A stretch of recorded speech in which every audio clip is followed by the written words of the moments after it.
Welcome to Living the Empowered Life podcast. I'm Tamiko Pugh, also known as the Empowering Diva. Each week, you'll hear inspirational interviews as well as actionable tips and strategies that you can implement into your daily life to help you live a life of passion, purpose, and potential. Thanks for spending time with me today. Now let's jump into today's episode of Living the Empowered Life.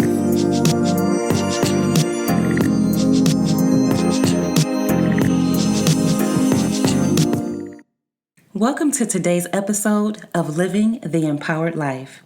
I'm your host, Tamiko Pugh, affectionately called by many the Empowering Diva. February is National Teen Dating Violence Awareness Month. So in today's episode, I'll be sharing information to help you better understand teen dating violence. You see, living the empowered life is all about being able to educate and empower our youth to make better, healthy relationship decisions. And so today, you'll learn tips on how to identify, as well as intervention and prevention techniques. This is an issue that I really wish we didn't have to discuss. But unfortunately, teen dating violence has become a national public health issue. And statistically, 1 in 3 teens have been or will be in a dating violence or unhealthy relationship in their lifetime. And so 1 in 3 teens, those statistics are very startling. This is a topic that is very near and dear to my heart, as I experienced forms of dating abuse as a teenager when my then boyfriend would verbally and at times physically abuse me or even threaten to hurt me if I didn't oblige him. As I stated earlier, February is National Teen Dating Violence Awareness Month. And I know you're wondering, why do we need a month for teen dating violence? And that's a great question. We need a month dedicated to teen dating violence because it's an issue that affects everyone, not just teens, but it impacts their parents, it impacts teachers, their friends, and the community at large. So together, I personally believe that if we raise awareness about teen dating violence, we can begin to promote safe, healthy relationships for our youth. In his Teen Dating Violence Awareness and Prevention Month proclamation, President Obama called on all Americans to stand against dating violence when we see it. At a time when an estimated 1 in 10 teens will experience dating violence, we all must take this opportunity to amplify our efforts and shine a spotlight on this important issue. And so I thank President Barack Obama for that proclamation and for allowing February to be a month that is specifically committed and geared towards educating our youth, parents, teachers on teen dating violence so that we can work towards ending this horrible epidemic. So let's go ahead and dive into this much needed discussion. Why is a discussion like this important? Why does it matter? Well, it matters because teen dating violence currently is a silent epidemic. It is a silent epidemic, and we don't want to remain silent anymore. We want to begin to lift our voices. We want to begin to have these conversations with our teenagers. So it's a silent epidemic, but we're about to make some noise when it comes to dating violence.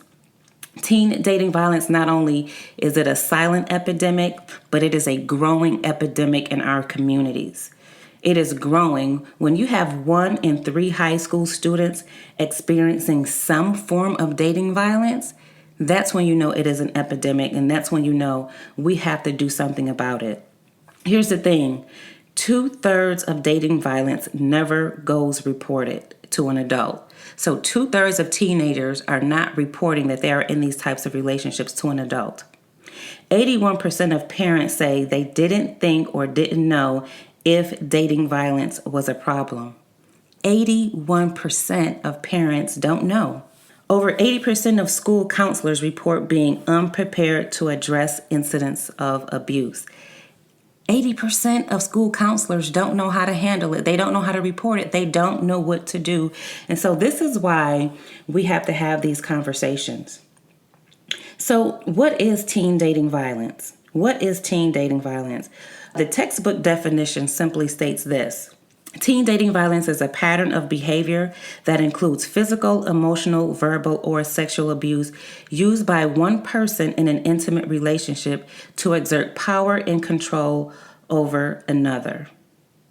Teen dating violence is generally defined as occurring among individuals between the ages of 13 and 19 years old. And so there are different types of dating abuse: emotional abuse, verbal abuse, stalking, financial abuse, physical abuse, sexual abuse, and then now we have digital abuse because we're in the digital age. So let's kind of look at each one of those for a minute. Emotional abuse or verbal abuse. That is non-physical abuse. And so again, abuse is not always physical. It can be emotional. It can be financial, all those things that I mentioned. And so emotional abuse or verbal abuse is non-physical behavior such as threats, insults, constant monitoring or checking in, excessive texting, humiliation, isolation, verbal attacks, and other forms of intimidation to extreme jealousy, possessiveness, and controlling behavior. What about stalking? Stalking is a form of abuse. Stalking is just being repeatedly watched, followed, or harassed. And so some people don't think that is a form of abuse, but abuse at the end of the day is just power and control. So if you have power over me or you can control me by stalking, then that is a form of abuse. What about financial abuse? Teenagers can be financially abused, and that's simply using money or access to certain amounts of money to exert power and control over your partner. Maybe the person that's the victim comes from a family that doesn't have a lot of money, and he or she is dating someone that's very well off, and so they're using that power and control to control them with the finances. We all know what physical abuse is, right? That is intentional use of physical force with the intent to cause fear or injury. So hitting, shoving, biting, strangling, pushing, slapping, punching, those are all forms of physical abuse. Sexual abuse is a form of violence. Any action that impacts a person's ability to control their sexual activity is a form of sexual violence, which also falls under dating abuse. Digital abuse. This is something new with the digital age, with text messaging, Facebook, Instagram, Twitter, all of these social media networks. And so digital abuse is the use of technology, again, such as texting and social networking, to bully, harass, stalk, or intimidate a partner.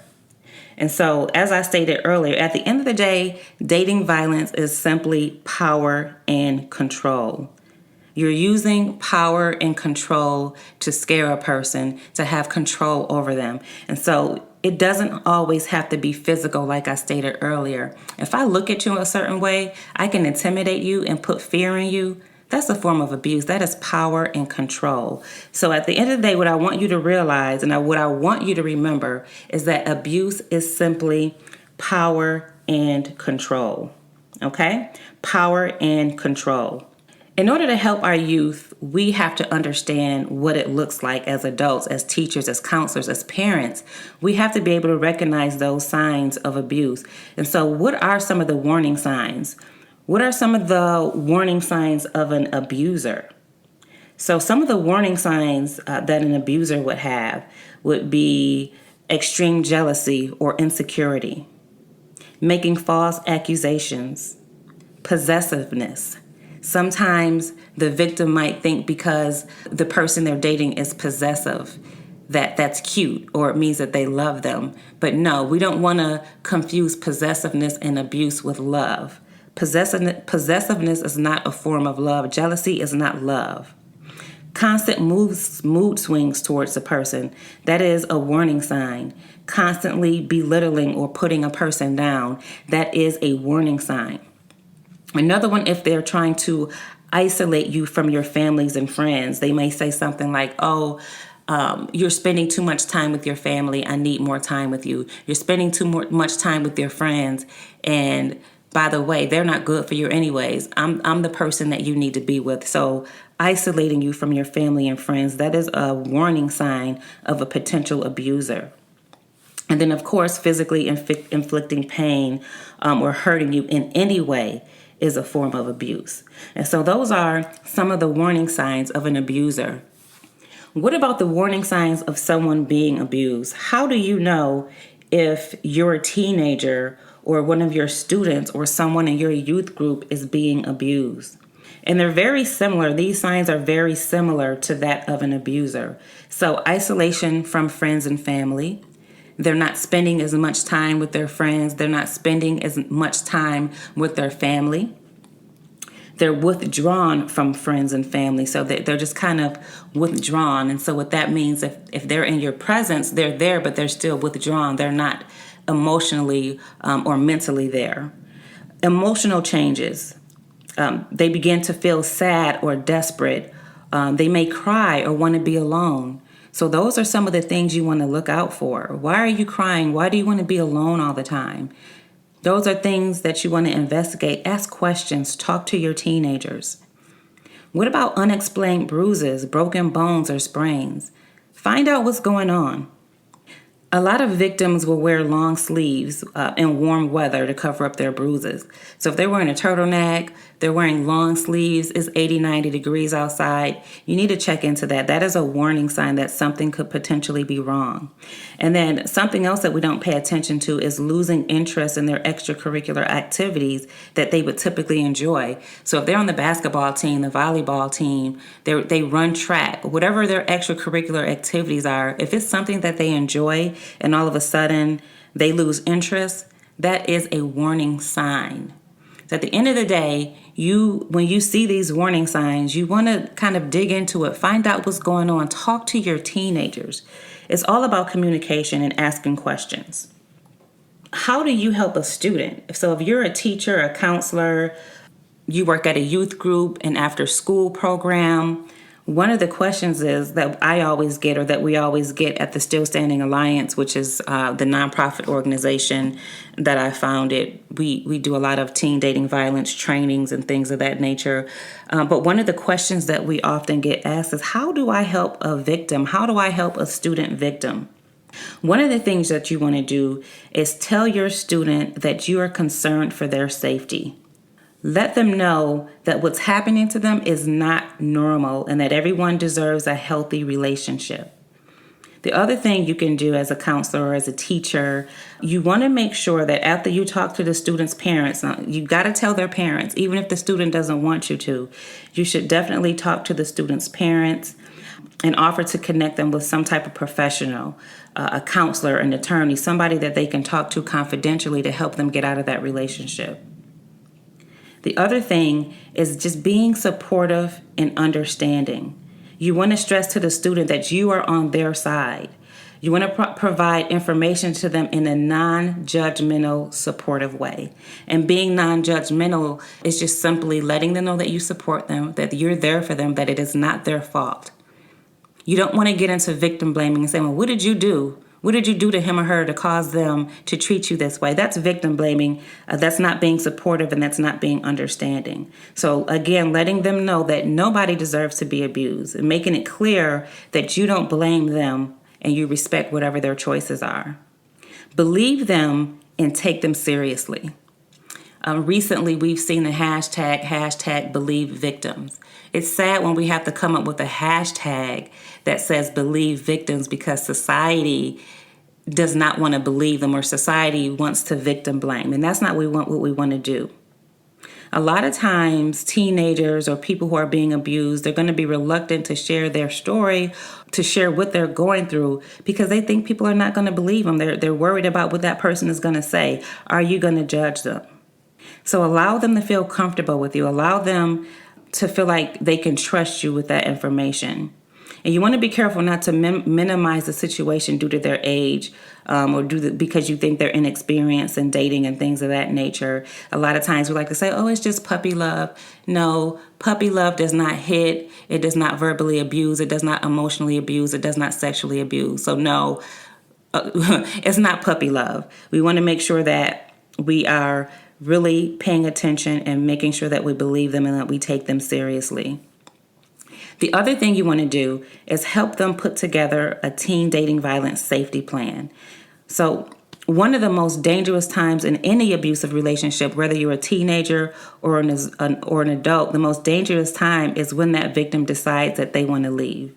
And so you really want to be supportive during this time, and just really try to connect those students to different support groups, community organizations, professionals that can help them leave safely. What I want you to remember is that ultimately your student must be the one who decides to leave that relationship. I know it sounds crazy, but at the end of the day, they have to be the one that decides to leave that relationship. There are so many complex reasons why victims stay in unhealthy relationships, but your support is so critical. Your support can make the critical difference in your student leaving that unhealthy relationship, okay? So I want you to remember that. So those are some of the things that you can do as a teacher, as a counselor, as someone that works with teenagers, that has a youth group.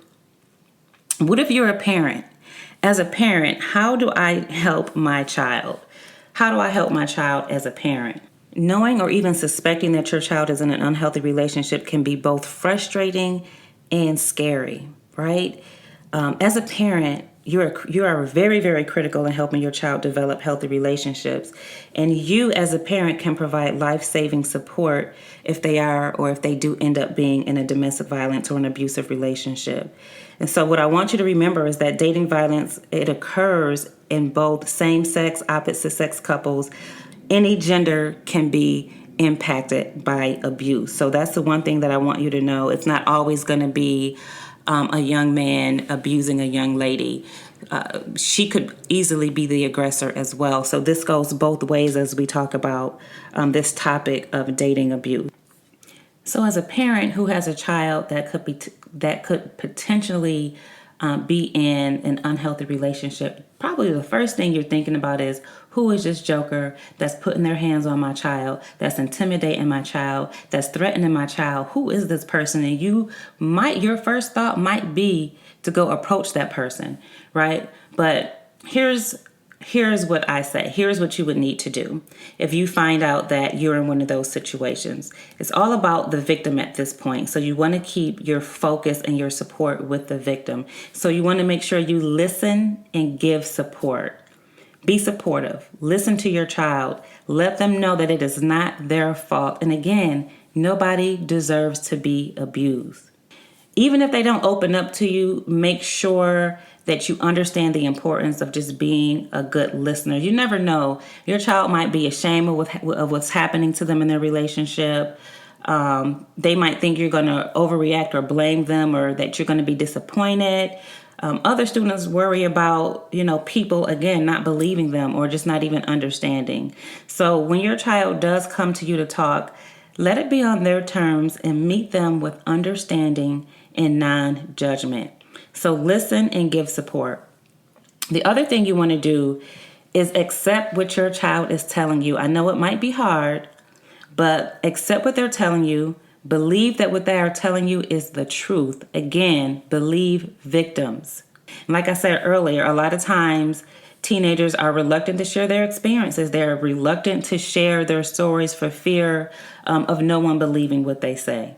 So don't show skepticism. Don't act like you really don't believe them. Just offer your unconditional support and make sure they know that you believe them. Make sure that they actually give you an actual account of what is actually happening to them, right? You also want to show concern. Show concern. Let your teenager know that you are concerned for their safety. You're concerned for their safety. And you can say things like, look, sweetheart, you don't deserve to be treated this way. You deserve to be treated as a queen. You deserve to be in a relationship where you're treated with respect. And most importantly, this is not your fault.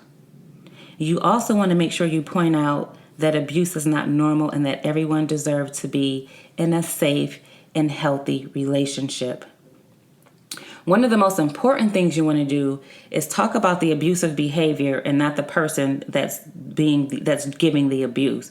So when you talk about abuse, talk about the behaviors that you don't like. Don't talk about the person. And so, for example, instead of saying, "Oh, she's controlling," you can say something like, "I don't like that she texts you repeatedly over and over again," right? Something like that. So what I want you to remember is that victims will oftentimes still love that person that they're in a relationship with. And so as parents, I know we don't want to do that, but you still have to respect your child's feelings.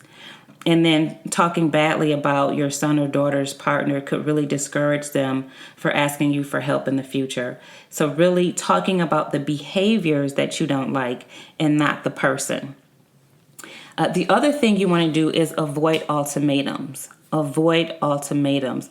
So I know it's difficult, but resist the urge to give your child an ultimatum. So for example, you might want to say something like, if you don't break up with him or her the right way, I'm going to put you on punishment. You're not going to be allowed to date anybody else in the future. That's not going to work. That is not going to work. And as much as it hurts, you want your child to be ready to walk away from that relationship when they're ready. If you force a decision, they may be tempted to go back to that abusive partner. Oftentimes, people do the opposite of what we think that they should do. And so just, if you can, avoid ultimatums. And the other thing you have to realize, and I said this earlier, is that leaving an abusive relationship is the most dangerous time for victims. And so you have to trust and understand that they know that situation and they know if it's going to be dangerous. And so make sure that they're ready to leave. Make sure that they have a domestic violence safety plan in place. And I'll talk about that in a few minutes. As parents, you want to make sure that you're prepared. Be prepared for something like this. Be prepared. Educate yourself on dating abuse like you're doing right now, listening to this podcast. Help your child identify unhealthy behaviors and patterns in relationships. Talk about what makes a relationship healthy. Talk to your teen about how to identify healthy relationships. What do they look like?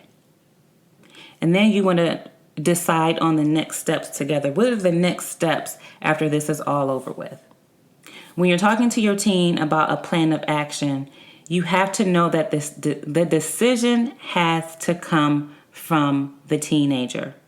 Ask your teenager, what are the next steps? What are the next steps that you want to take? If they're uncomfortable sharing this information with you, help them find additional support. Suggest that they go, talk to a peer advocate. They can talk to a counselor. What about prevention and intervention? What does that look like? So now I just want to share a few tips with you on what prevention and intervention looks like.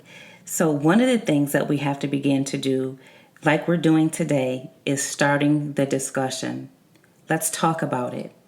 It's okay to talk about healthy relationships. It's okay to talk about teen dating violence. We have to talk about it. Like I stated earlier, 1 in 3 teens will be or have already been impacted by unhealthy relationships. So one of the things that we can do is teach our teenagers how to communicate effectively. Communicate effectively. Open, honest communication should be part of every healthy relationship. It's okay to get angry in a relationship. Everybody gets angry at some point. But what's most important is to resolve conflict in a healthy way. So learning to communicate effectively. What about resolving conflict? We know that there's always going to be some type of conflict in a relationship. But by conflict, we specifically mean verbal disagreements and arguments, okay? So people disagree, and that's okay. People disagree all the time. It's not a bad thing. Everybody has the right to a different opinion. Everyone has the right to have a different opinion from their dating partner. But in a healthy relationship, communication is always what's important. So teaching our teenagers how to resolve conflict in a healthy way, okay? And then as an adult, learning how to step in. When is it time to step in and say something? If I'm a teacher, if I'm a counselor, when is the appropriate time to step in? Well, the appropriate time to step in as soon as you see that something is wrong. Don't wait because it could be too late. So let's talk about some of these other preventative techniques that you can use. If you work at a school, a church, a youth group, a community organization, develop a comprehensive policy that addresses teen dating violence. If you already have a policy in place, it's really important to revisit it at least once a year with the most current information and state laws. So developing a comprehensive policy in your school, church, or your youth group that addresses teen dating violence. The other thing you can do in your schools, in your church, or your youth group is educate your teenagers about dating abuse. Educate them on how to recognize the difference between caring, supportive relationships and controlling and manipulative relationships. They need to be educated on this. The other thing you want to do is reinforce their learning with tools that teach them about their rights and responsibilities in all relationships. Be clear in letting your students or your teenagers know that abuse is not acceptable. Encourage discussion about healthy and unhealthy relationships. Listen to what your teenagers and your students are telling you about what they see and what they hear. And be prepared. Be prepared and be aware of mandatory reporting if you're a teacher or if you're a counselor. And the other thing you want to do is spread the word. Spread the word about teen dating violence awareness. Talk to your colleagues, talk to your administrators, your pastors, your teachers. Talk to them about the importance of raising awareness of teen dating violence. If you or someone you know is experiencing dating violence, text "Love Is" to 22522. That's "Love Is" to 22522. Or call 1-866-331-9474. Highly trained advocates are here to support you 24 hours a day, 7 days a week, 365 days a year. Again, that's text "Love Is" to 22522 or call 1-866-331-9474. If you're interested in booking a teen dating violence awareness training for your school, youth group, or church, or if you'd like to book a healthy relationship workshop for your youth group, email info@thestillstandingalliance.org. And remember, if you see something, say something. And after you learn something, do something. Hey there to all my friends in the Living the Empowered Life community. Listen, we all know that February is considered the month of love. So what better way to celebrate love than by loving yourself and grabbing a copy of my book, 21 Days of Self-Love, a guide to loving yourself unapologetically. This book serves as a self-love guide to loving yourself from the inside out by providing you with self-love tips, affirmations, and mantras to be used during your 21 days of self-love. Grab a copy of the book in the Empowerment Store at TamikoLaurie.com. Take some time to do something loving for you. You deserve it. Thank you for tuning in to today's episode of Living the Empowered Life.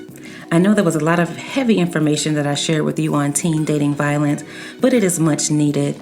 And it's my hope and desire that you're able to take this information, take it back to your youth, take it back to your communities so that you can make a positive impact. As I close out this episode, I want you to know that the world needs you. You are more powerful and influential than you think. Today, I encourage you to use this influence to change the world. So ladies, listen. It's time to discover and live your life purpose. It's time to value yourself. It's time to set goals that are going to move you forward in life. It's time to rebuild your confidence. It's time to fearlessly walk in your authentic power. And ladies, it's time to live the empowered life.